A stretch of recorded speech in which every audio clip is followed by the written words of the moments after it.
ሰላም ጤና ይስጥልን ክቡራትና ክቡራን ተመልካቾቻችን ከናሁ ቴሌቪዥን የዛሬ ዕለት አርብ ጥር 1 2018 ዓ.ም የተለያዩ የሀገር ቤትና የባህር ማዶ ስፖርታዊ መረጃዎችን ወደ እናንተ ያደረስን ቆይታ እናደርጋለን። መረጃዎቹን አሰናድቶ ለእናንተ በማድረስ ገዛይ እንዱላይ ካሜራ ባለሙያችን ዘካሪያስ ሳይሉ ከኛ ጋር ቆይታ ያደርጋል። እናንተም እስከ መረጃዎቻችን ፍጻሜ ድረስ አብራችሁን እንድትቆዩ እንጋብዛለን። አብራችሁን ነው ወደ ቀዳሚው የሀገር ቤት ስፖርታዊ መረጃችን ስናልፍ የሲቢ ኢትዮጵያ ፕሪሚየር ሊግን የተመለከተውን መረጃችንን ቀዳሚ እናደርጋለን። የሲቢ ኢትዮጵያ ፕሪሚየር ሊግ የ2018 ዓ.ም የውድድር ዘመን የ14ኛ ሳምንት መርሃ ግብር ጨዋታዎች በአዳማ ሳይንስና ቴክኖሎጂ ዩኒቨርሲቲ ስቴዲየም እንደዚሁም በአዲስ አበባ ስቴዲየም በትላንትናው ዕለት ተከናውኗል። ትላንት ከተደረጉት ጨዋታዎች መካከል አንደኛው በፕሪሚየር ሊጉ በዘንድሮ ዓመት ያደገው ክለብ ነገሌ አርሲ ተከታታይ ድሉን ያስመዘገበበትን ውጤት ማስመዝገብ ችሏል። ትላንት እንግዲህ ከመድረገነት ሽሬ ጋር ያደረጉት ጨዋታ በነገሌ አርሲ 1-0 አሸናፊነት ፍጻሜውን አግኝቷል። በዚህ እንቅስቃሴ ላይ 12ኛው ደቂቃ ላይ ከቤ ብዙነህ ይህንን ቀዳሚ ግብ ከመረብ ማሳረፍ ችሏል። በሁለቱ ክለቦች መካከል የተደረገውም ጨዋታ ተጨማሪ ጎል ሳያስመለክት 1-0 በሆነ ውጤት በነገሌ አርሲ አሸናፊነት ፍጻሜውን አግኝቷል። ነገሌ አርሲ ትላንትና ድል ማስመዝገቡን ተከትሎ በአጠቃላይ በውድድር ዓመቱ የሰበሰባቸውን ነጥቦች ወደ 25 ከፍ ማድረግ ችሏል። ይህንንም ተከትሎ እንግዲህ ፋሲል ከተማ ዛሬ ጨዋታውን እስከሚያከናውን ድረስ በነጥብ በ25 ነጥቦች በመስተካከል እንደዚሁ ሁለተኛ ደረጃ ላይ ተቀምጧል ማለት ነው። ሌሎች ጨዋታዎች ተደርጓል። የሊጉ መሪ ክለብ ሲዳማ ቡና ከአርባ ምንጭ ከተማ ጋር ያደረጉት ጨዋታ በሲዳማ 0-0 በሆናቸው ውጤት ተጠናቋል። ይቅርታ፣ ይህ እንቅስቃሴ የበለጠ ለሲዳማ ቡና መሪነቱን ለማጠናከር የበለጠ ጨዋታውን ቢያሸንፍ ትልቅ እድል ያጎናጽፈው ነበር። ነገር ግን በሁለቱ ቡድኖች መካከል ጎል ሳንመለከት እንደዚሁ 0-0 በሆናቸው ውጤት ተጠናቋል ማለት ነው። ሲዳማ ቡና በውድድር ዓመቱ የሰበሰባቸውን ነጥቦች ወደ 29 ከፍ ማድረግ ችለዋል። ሌላ አንድ ጨዋታ ተደርጓል። ወልዋሎ ዓዲግራት ዩኒቨርሲቲ ከአዳማ ከተማ ጋር ያደረጉት ጨዋታ አንድ አቻ በሆነ ውጤት ተጠናቋል። ለአዳማ ከተማ ቢኒያም አይተን 74ኛው ደቂቃ ላይ ኳስና መረብን ሲያገናኝ፣ ኪሩቤል ወንድሙ ደግሞ 21ኛው ደቂቃ ላይ እንደዚሁ ለወልዋሎ ዓዲግራት ዩኒቨርሲቲ ማስቆጠር ችሏል ማለት ነው። የሲቢ ኢትዮጵያ ፕሪሚየር ሊግ የ14ኛ ሳምንት መርሃ ግብር ጨዋታዎች በዛሬው ዕለትም ቀጥለው የሚከናወኑ ይሆናል። አዲስ አበባ ስቴዲየም ላይ የሚደረጉትን ጨዋታዎች ቀዳሚ ስናደርግ መቻል ከባህር ዳር ከተማ ቀን 7 ሰዓት ላይ ጨዋታቸውን ያደርጋሉ። ይህ ጨዋታ ፍጻሜውን እንዳገኘ ደግሞ ፋሲል ከተማ ከኢትዮጵያ ቡና የሚያደርጉት ጨዋታ ትልቅ ትኩረትን አግኝቷል። ሁለቱ ቡድኖች እንግዲህ ጥሩ ጥራት ያላቸውን ተጫዋቾች በቡድናቸው ስብስብ ውስጥ ማካተታቸው የበለጠ ጨዋታው እንዲጠበቅ አድርጎታል። እንግዲህ በአሰልጣኝ ሳምሶን አየለ የሚመሩት ቡናማዎቹ የመጀመሪያ ጨዋታቸውን በአዲሱ አሰልጣኝ ስራ አድርገው እንደዚሁ መሸነፋቸው የሚታወስ ነው። አሁን ደግሞ እንግዲህ ሁለተኛ ጨዋታውን አዲሱ አሰልጣኝ ያደርጋል። ከባድ ጨዋታ ነው። ፋሲል ከተማ እስካሁን ድረስ እንግዲህ በኢትዮጵያ ፕሪሚየር ሊግ ሽንፈት ያላስተናገደ ብቸኛው ክለብ ሆኖ እየተመለከት ነው እንገኛለን ማለት ነው። ይህ ጨዋታ 10 ሰዓት ላይ ነው በአዲስ አበባ ስቴዲየም የሚከናወነውና ለእግር ኳስ ቤተሰቡ ጥሩ ተዝናኖት ሊያስመለክት እንደሚችል ቅድመ ግምት አግኝቷል። ምናልባትም እንግዲህ ኋላ ላይ በምናነሳው መረጃ የሚካተት ነው የሚሆነው። የፋሲል ከተማው እግር ኳስ ክለብ አሰልጣኝ ኢንስትራክተር ዮሐንስ ሳህሌ ወደ ኢትዮጵያ ብሔራዊ ቡድን ዋና አሰልጣኝነት መሾማቸውን ተከትሎ የአጼዎቹን የመጨረሻ ቴክኒካል ኤሪያው ላይ ሆነው ይህን ጨዋታ እንደሚያከናውኑ እየተገለጸ ነው ማለት ነው። ፋሲል ከተማ ይህን ጨዋታ ድል ካደረገ ከመሪው ክለብ ጋር ያለውን የነጥብ ልዩነት ወደ አንድ ማጥበብ የሚችልበትን አጋጣሚ መፍጠር ይችላል ተብሎ እየተነገረ ነው የሚገኘው ማለት ነው። ነገ እንደዚሁ የመርሃ ግብሩ ቀጣይ ጨዋታዎች ሲከናወኑ በአዲስ አበባ ስቴዲየም ላይ ሐዋሳ ከተማ ከቅዱስ ጊዮርጊስ እግር ኳስ ክለብ፣ መቀሌ 71 እንደርታ ከሸገር ሲቲ አመሻሽ 12 ሰዓት ላይ ጨዋታቸውን የሚያከናውኑ ይሆናል። እንደዚሁ የኢትዮጵያ ንግድ ባንክ ሀዲያ ሆሳና፣ ወላይታ ዲቻ ደግሞ ከኢትዮጵያ መድን እግር ኳስ ክለብ ጋር የሚያደርጓቸውም ጨዋታዎች እንደዚሁ ተጠባቂ ናቸው። እነዚህ እንግዲህ የነገ ጨዋታዎች በአዲስ አበባ ስቴዲየም እና በአዳማ ሳይንስና ቴክኖሎጂ ዩኒቨርሲቲ ስቴዲየም የሚከናወኑ ነው የሚሆነው።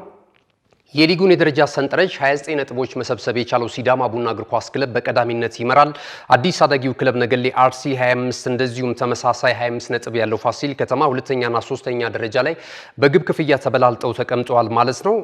ከዛ ባለፈ አዳማ ከተማ፣ ኢትዮ ኤሌክትሪክ፣ ሐዋሳ፣ መቻል፣ ቅዱስ ጊዮርጊስ እንደዚሁም ምድረገነት ሽሬ ተከታዩን ደረጃ ይዘው እየተመለከትን እንገኛለን። የኢትዮጵያ ንግድ ባንክ የፊት መስመር አጥቂ አዲስ ግዴ 7 ግቦችን ከመረብ በማሳረፍ የከፍተኛ ጎል አስቆጣሪነት አይነቱን ትራክ በቀዳሚነት እየመራ ነው የሚገኘው። ወደ መጨረሻው የሀገር ቤት ስፖርታዊ መረጃችን ስናልፍ የአሰልጣኝ ሹምሽር ይመለከታል። እንግዲህ የኢትዮጵያ ብሔራዊ ቡድን አዲስ አሰልጣኝ ማግኘቱን ከዚህ ቀደም መረጃ ስናደርሳችሁ ነበረ። ኢንስትራክተር ዮሐንስ ሳህሌ በይፋ እንግዲህ በትላንትናው ዕለት የኢትዮጵያ እግር ኳስ ፌዴሬሽን የብሔራዊ ቡድኑ ዋና አሰልጣኝ አድርጎ መሾሙን እንደዚሁ ለመገናኛ ብዙሃን ይፋ አድርጓል ማለት ነው። ትላንት በነበረው የወሎ ሰፈር በሚገኘው የኢትዮጵያ እግር ኳስ ፌዴሬሽን የጽህፈት ቤት አዳራሽ በተደረገ መግለጫ እንደዚሁ ተረጋግጧል ማለት ነው። ዮሐንስ ሳህሌ ለሚቀጥሉት 2 ዓመታት ዋሊያዎቹን እያሰለጠኑ ቆይታ ያደርጋሉ። በዚህም ቆይታቸው ላይ ትላንት በነበረው መግለጫ በተለይ የፌዴሬሽኑ የጽህፈት ቤት ኃላፊ አቶ ባህሩ ጥላውን ይፋ ባደረጉት መረጃ እንግዲህ ከግማሽ ሚሊዮን ብር በላይ ወራዊ ክፍያ እንደሚከፈላቸው ነው የተነገረው ለ2 ዓመታት ማለት ነው። ያልተጣራ 513,000 ይከፈላቸዋል። እንደዚሁ ደግሞ ከተጣራ 300,000 ገደማ እንደሚያገኙ ተነግሯል። ሌላ የነዳጅ አንዳንድ ጥቅማ ጥቅሞች እንደዚሁ ሁሉ እንደተካተቱበት ተነግሯል ማለት ነውና ዮሐንስ ሳህሌ እንግዲህ ከዚህ ቀደም የኢትዮጵያ ብሔራዊ ቡድንን ሲያሰለጥኑ እንደነበረ የሚታወስ ነው። እሳቸውም እንግዲህ በመግለጫው ላይ አንስተዋል። በተለይ ከመገናኛ ብዙሃን ባለሙያዎች ጋር አንዳንድ ጋዜጠኞች ቅሬታ እንደፈጠሩባቸው እንደዚሁ ተናግረዋልና የትምህርት ዝግጅታቸውንም አስመልክተው ያላቸውን ሁነት እንደዚሁ ገልጿል። ከዚህ ቀደም በነበራቸው በብሔራዊ ቡድኑ ቆይታ የተሰጠኝን ሁሉ እንደዚሁ መመለስ ችያለሁ። አንደኛው ያልተሳካልኝ ወደ አፍሪካ ዋንጫ የውድድር መድረክ የኢትዮጵያ ብሔራዊ ቡድንን እንዲያቀና አለማድረጌ ነው እንጂ የተሰጡኝ ግዴታዎች በወቅቱ በርካታ የእግር ኳሱ ቤተሰቦች ያስታውሳል ብዬ አስባለሁኝ። በኤሴካፋ እስከ 3ኛ ደረጃን ብሔራዊ ቡድኑ ይዞ እንዲያጠናቅቅ አንደኛው ግዴታ የነበረ ይህንን ማሳካት ችያለሁ። ሌላው ደግሞ ብሔራዊ ቡድኑ ወደ ቻን የአፍሪካ ዋንጫ የውድድር መድረክም እንደዚሁ እንዲያቀና ማድረግ ችያለሁ። በወቅቱ አልጄሪያ 2019 ላይ የአፍኮን ወይም ደግሞ የአፍሪካ ዋንጫ የውድድር መድረክን ማንሳት የቻለ ጠንካራ ብሔራዊ ቡድን ነበር እኛ ምድብ ላይ የነበረው። በደርሶ መልስ ድምር ውጤት እንደምናስታውሰው የመጀመሪያውን ጨዋታ 7-1 በሆነ ውጤት ነው። ከዛ ባለፈ ደግሞ 3 አቻ እዚህ አዲስ አበባ ስቴዲየም ላይ የተለያዩበትን ውጤት አስታውሰው ነበርና ያኔ በተጫዋቾች ጥራትም የሰሜን አፍሪካ ሀገራት ብሔራዊ ቡድኖችም ጠንካራ መሆናቸውን ተከትሎ ነው የአልጄሪያ ብሔራዊ ቡድን አንድ ብሔራዊ ቡድን በምድቡ ያልፍ ስለነበረ ነው እንጂ የነበረን ቁመና ጥሩ ነበረና ይህንንም መለስ ብሎ ማየቱ እጅግ በጣም አስፈላጊ ነው የሚል ከመገናኛ ብዙሃን በኩል የቀረበባቸውን ቅሬታ በዚህ በልኩ አስተባብለዋል ማለት ነው ኢንስትራክተር ዮሐንስ ሳህሌ።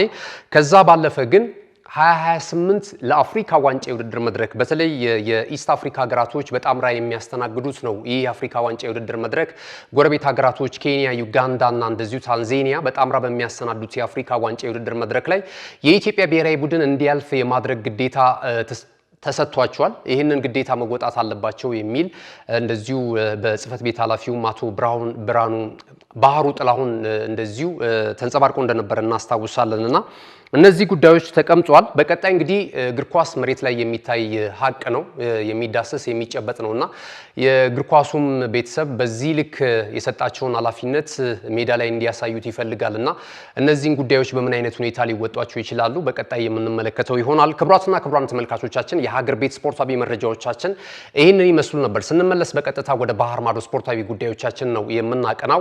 አሁንም ናሁ ቴሌቪዥን ምርጫችሁ አድርጋችሁ ናሁ ስፖርትን እየተከታተላችሁ ስላላችሁ እጅግ በጣም እናመሰግናለን። መልእክቶች አሉ፣ እነሱን ተከታትለን እንመለሳለን። አብራችሁ ነው። እነሆ የምስራች የ10 አየር መንገድ የበረራ ትኬት ለውድ ደንበኞቹ በተቀላጠፈና አስተማማኝ በሆነ መንገድ እያቀረበ ያለው። በዚህም በደንበኞቹ የተመሰገነው ጉዞጎ አሁን ደግሞ ተደራሽነቱን በማስፋት ተጨማሪ ባንኮችን በማካተት ለውድ ደንበኞቹ የበለጠ አስተማማኝ ለመሆን ችሏል። የጉዞጎን አፕሊኬሽን ከአፕ ስቶር ወይም ከፕላይ ስቶር በማውረድ የመነሻና የመድረሻ ከተማዎትን መርጠው ዋጋ አወዳድረው የሀገር ውስጥም ሆነ ዓለም አቀፍ በረራ ማድረግ ካሰቡ የበረራ ትኬቶን ክፍያ በአቅራቢያው በሚገኙ ባንኮች አንድም በአካል በመሄድ ወይም በኦንላይን የክፍያ አማራጮች ክፍያዎትን በመፈጸም የበረራ ትኬቶን በእጅ ያስገቡ። ከዚህም በተጨማሪ እንደ ሁሉ ጊዜው ወደ ጉዞጎ የጥሪ ማዕከላችን 7473 በመደወል ከሙሉ የበረራ መረጃ ጋር የ24 ሰዓት የትኬት አገልግሎት ማግኘት እንደሚችሉ ስናበስሮ በታላቅ ደስታ ነው። ለበረራዎ ጉዞጎ።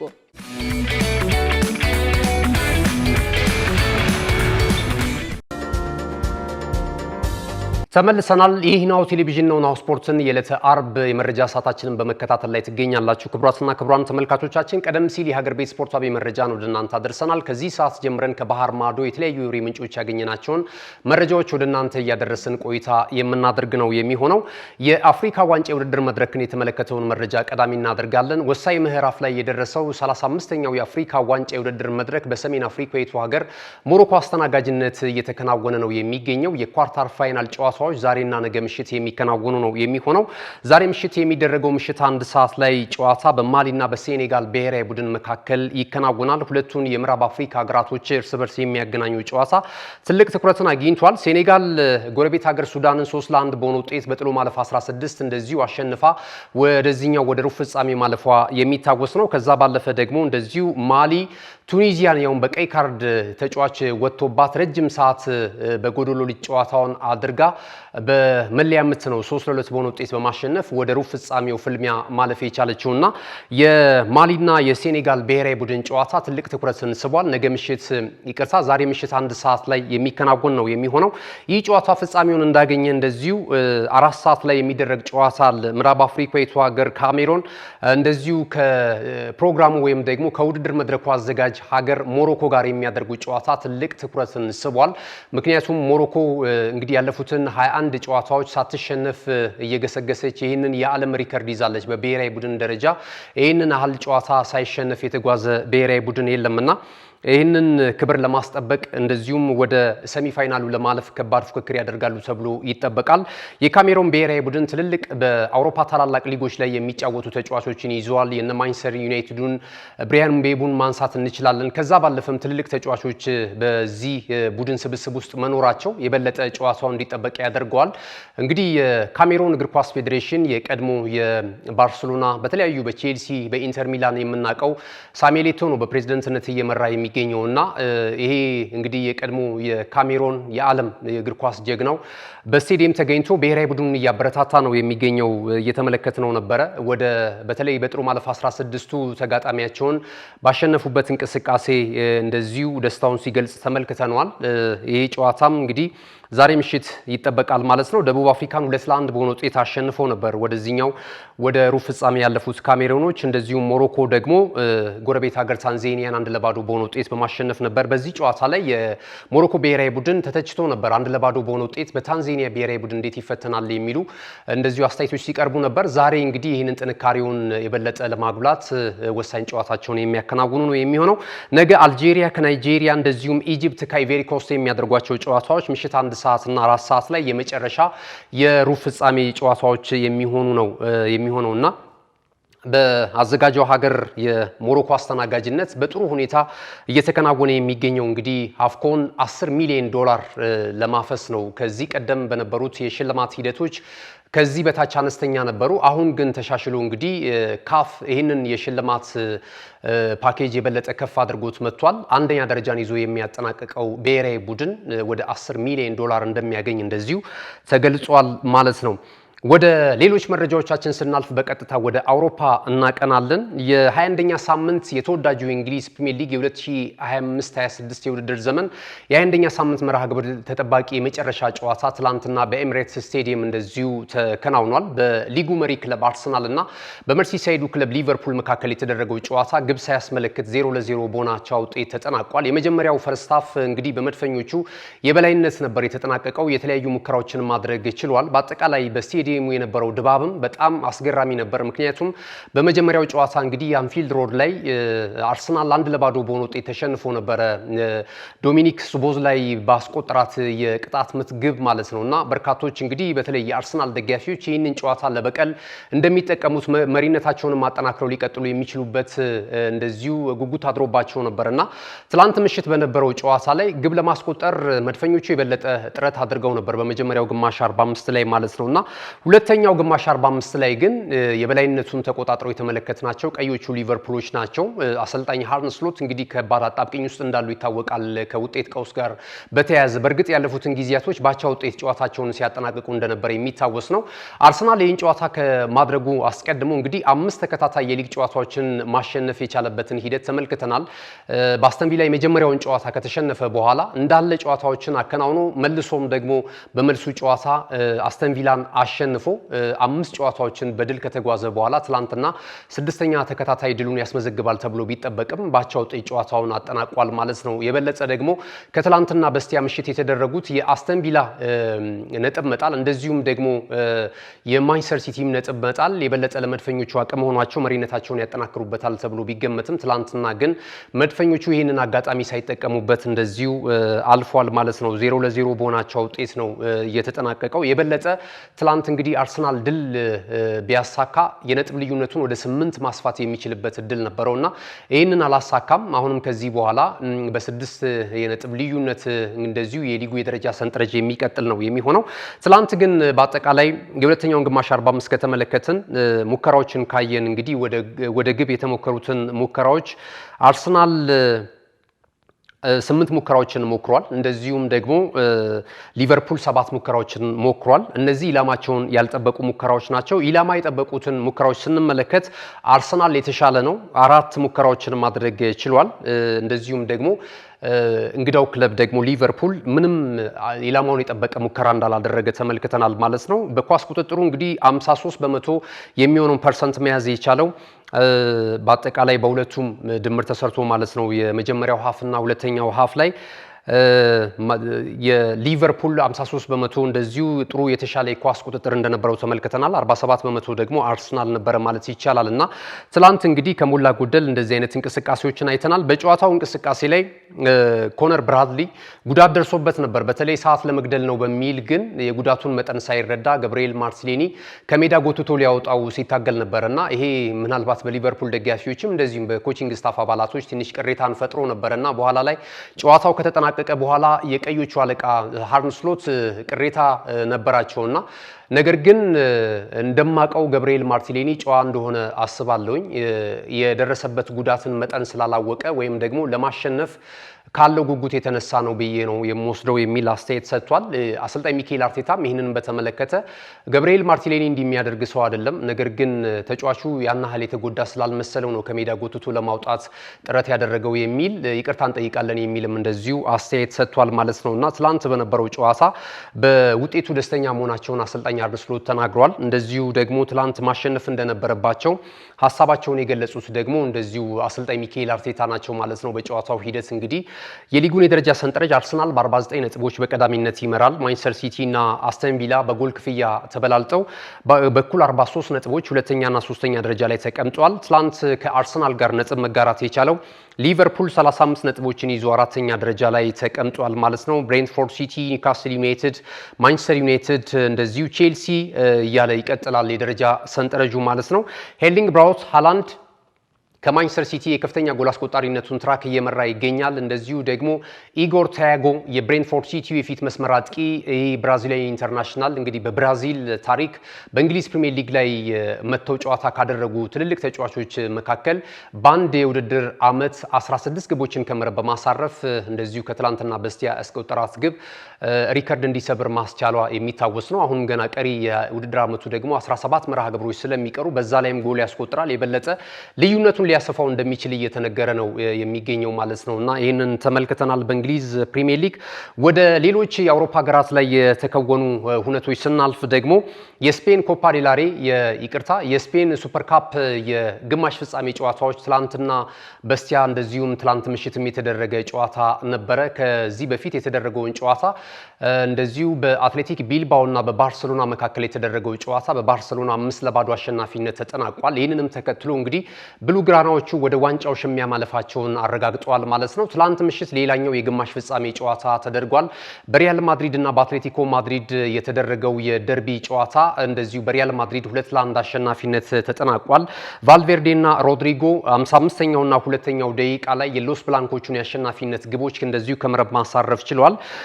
ሶርሎዝ 58ኛው ደቂቃ ላይ እንደዚሁ አትሌቲኮ ማድሪድን ከሽንፈት ያልታደገች ብቸኛ ግብ ከመረብ ማሳረፍ የቻለበትን ሂደት ተመልክተናል። ይህ የውድድር መድረክ ለ42ኛ ጊዜ ነው ዘንድሮ እየተከናወነ የሚገኘው። በሳውዲ ሪያድ እየተደረገ ባለው እንቅስቃሴ እንደዚሁ የኤል ክላሲኮን ዳግም ሊያስመለክቱን የስፔኖቹ አያላን ትልልቅ ክለቦች ሪያል ማድሪድና ባርሴሎና በፍጻሜው ጨዋታ ከነገ በስቲያ እሁድ ምሽት ጨዋታቸውን የሚያከናውኑ ይሆናል ማለት ነው። በሳውዲ አረቢያ በንጉስ አብደላ ስፖርት ሲቲ ስቴዲየም ነው ይህ ጨዋታ የሚከናወነው የፍጻሜው። ከዚህ ቀደም እንግዲህ የስፔን ላሊጋ አሸናፊና የኮፓ ዴላሬ እንደዚሁ ባለክብር ነበረ ይህንን ጨዋታ የሚያከናውኑት። አሁን ግን በላሊጋው አንደኛና ሁለተኛ ደረጃን ይዘው የሚያጠናቅቁ እንደዚሁም ደግሞ በኮፓ ዴላሬ አንደኛና ሁለተኛ ወይም ደግሞ የፍጻሜ ተፋላሚዎችን ሁለቱን ክለቦች ይዞ በሳውዲ ነው ከ2019 ጀምሮ እየተከናወነ የሚገኘው። ሪያል ላይ እንግዲህ እስከ 2029 ድረስ የሚያቆየውን የውል ስምምነት ተፈራርሟል ማለት ነውና በአጠቃላይ እንደዚህ አይነት ውድድሮችን እየተመለከትን ነው የምንገኘው። በቀጣይ ግን ኤል ክላሲኮን ማን ሊያሸንፍ ይችላል፣ የዚህን የውድድር መድረክ የዋንጫ ክብር ማን ሊጎናጸፍ ይችላል የሚለው ነገር እሁድ ምሽት 4 ሰዓት ላይ እንደዚሁ በንጉስ አብደላ ሲቲ ስፖርት ሲቲ ስቴዲየም የሚደረገው ጨዋታ ወሳኝ ነው ማለት ነው። ክቡራትና ክቡራን ተመልካቾቻችን አጫጭር ስፖርታዊ መረጃዎችን ወደ እናንተ እናደርሳለን። አሁንም ቆይታችሁን ከኛ ጋር አድርጉ፣ አብራችሁ ነው። ካሽጎ በየትኛውም ዓለም ሆነው በማንኛውም ሰዓት ለወገኑ የሚደርሱበት ፈጣን የገንዘብ መላኪያ ተከፈተሎ። ማስተርና ቪዛ ካርዶን በመጠቀም ከ5 እስከ 20 ዶላር የሚልኩበት አዲስ የገንዘብ መላኪያ መንገድ።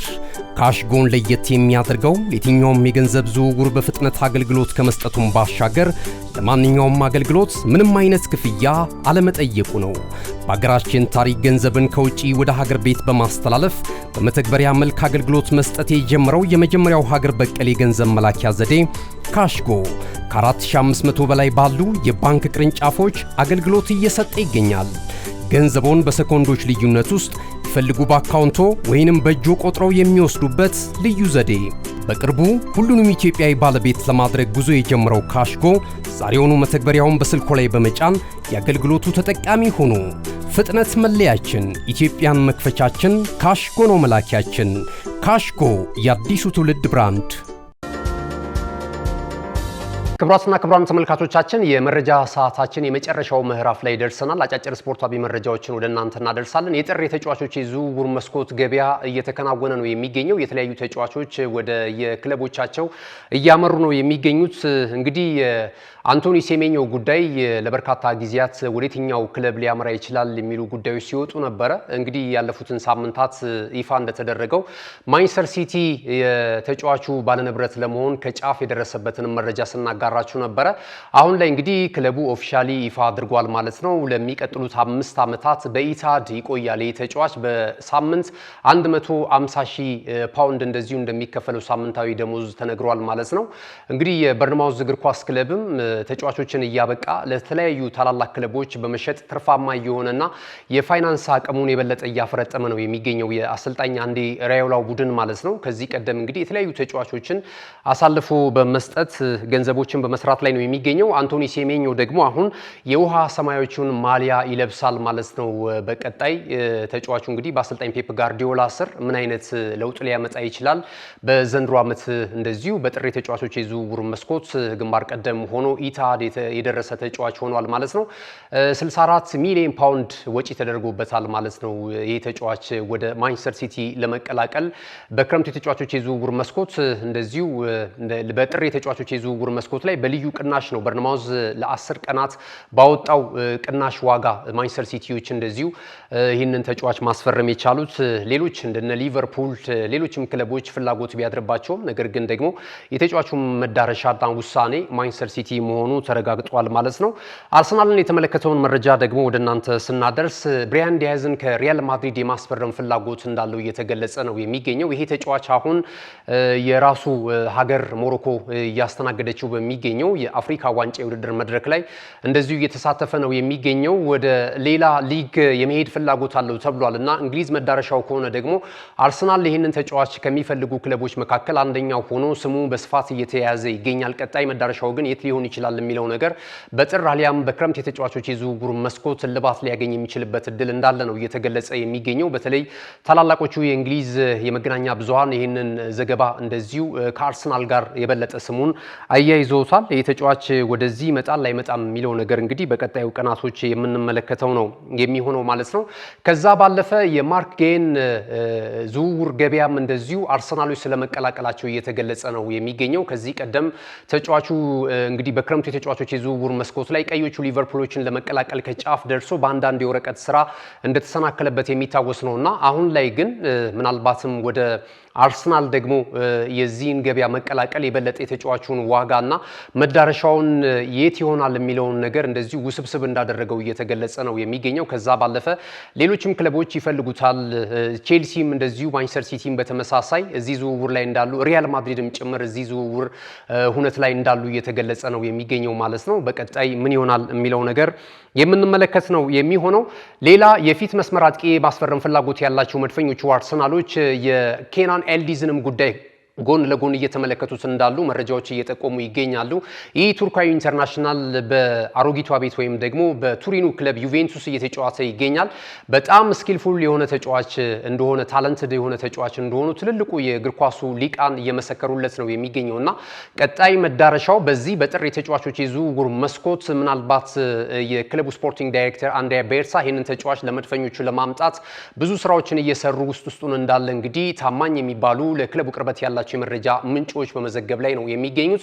ሌላኛውን መረጃ ስንመለከት ወደ ሌላኛው የለንደኑ ክለብ ምዕራብ ለንደን ይወስደናል። ቼልሲ ደግሞ እንደዚሁ ብራዚላዊ ኢንተርናሽናልን ቪኒ ጁኒየርን የማስፈረም ፍላጎት አለው ተብሏል። ምንም እንኳን ከሰሞኑ የወጡ አንዳንድ መረጃዎች የዚህን ዝውውር ሁኔታ የሚያስተባብሉ ቢመስሉም ነገር ግን ሰማያዊዎቹ ቼልሲዎች አሁንም ቢሆን ተጫዋቹን የማስፈረም ፍላጎት አላቸው ተብሏል። እስከ 130 ሚሊዮን ፓውንድ ለተጫዋቹ ዝውውር እንደዚሁ ወጪ እንደሚያደርጉ እየተገለጸ ነው የሚገኘው ማለት ነው። የ24 ዓመቱ ተጫዋች በተለይ ከአሰልጣኝ ጃቢ አሎንሶ አሰለጣጠን ሂደትና በሜዳ ላይ የሚሰጠኝ ክብር በደጋፊዎችም ያናሃል አናሳ ነው የሚል ቅሬታ እንዳለው እየተገለጸ ይገኛል። አይኖች ሁሉ ወደ ክሊያን ምባፔ ያነጣጥራሉ። ነገር ግን የሪያል ማድሪድን ያለፉትን ዓመታቶች ከተመለከታችሁ ደግሞ ሪያል ማድሪድ ያለውን ሁኔታ እንዲያሳካ ሁሉ አቅሙን ሰጥቶ ሲሰራ የነበረው ቪኒ ጁኒየር እንደሆነ ደግሞ ደጋፊዎቹ በከፊል እንደዚሁ ይህንን ክሬዲት እየሰጡት ነው የሚገኘውና ቀጣይ መዳረሻው ምናልባት የምዕራብ ለንደን ክለብ ቼልሲ የሚሆንበት እድል እንዳለ እየተገለጸ ነው የሚገኘው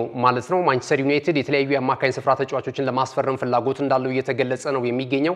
አሰልጣኝ ሮበን አሞሪም ማሰናበቱ የሚታወስ ነው። አሁን ኤሎይት አንደርሰን እንደዚሁም ደግሞ ካርሎስ ባሌባን የመሳሰሉ ተጫዋቾችን የማስፈረም ፍላጎት አላቸው ተብሏል። ቀጣዮቹ ቀናቶች በጥር የተጫዋቾች የዝውውር መስኮት በርከት ያሉ ተጫዋቾች ወደ ተለያዩ ክለቦች ያመራሉ እየተባለ ነው የሚገኘው ማለት ነው። ክቡራትና ክቡራን ተመልካቾቻችን በምሽቱ የስፖርት ዜና ወጃችን ላይ ሌሎች ያልተሰሙ ወቅታዊና አዳዲስ ስፖርታዊ መረጃዎችን አካተን ዳግም የምንገናኝ ነው የሚሆነው። አሁናዊ ስፖርታዊ መረጃዎችን ወደ እናንተ በማድረስ ገዛኸኝ ዱላ የመረጃዎቹ አዘጋጅ እንደዚሁም የካሜራ ባለሙያችን ዘካሪያስ ኃይሉ ከኛ ጋር ቆይታ አድርጓል። ተወዳጅ የናሁ ቴሌቪዥን ፕሮግራሞች በቀጣይነትም ወደ እናንተ መድረሳቸውን የሚቀጥሉ ይሆናል። ዩቲዩብ ቻናላችንን ላይክ፣ ሼር፣ ሰብስክራይብ በማድረግ ቤተሰብ እንድትሆኑ እንጋብዛችኋለን። በተለያዩ የሶሻል ሚዲያ በሌሎችም አማራጮች በመላው ዓለም እየደረስን እንገኛለን። በፌስቡክ፣ በቲክታክ እና በቴሌግራም ቻናሎቻችን መረጃዎችን፣ አሁናዊ ዜናዎችን ማግኘት ትችላላችሁ። ስለተከታተላችሁ እናመሰግናለን። መልካም ጊዜ ይሁንላችሁ።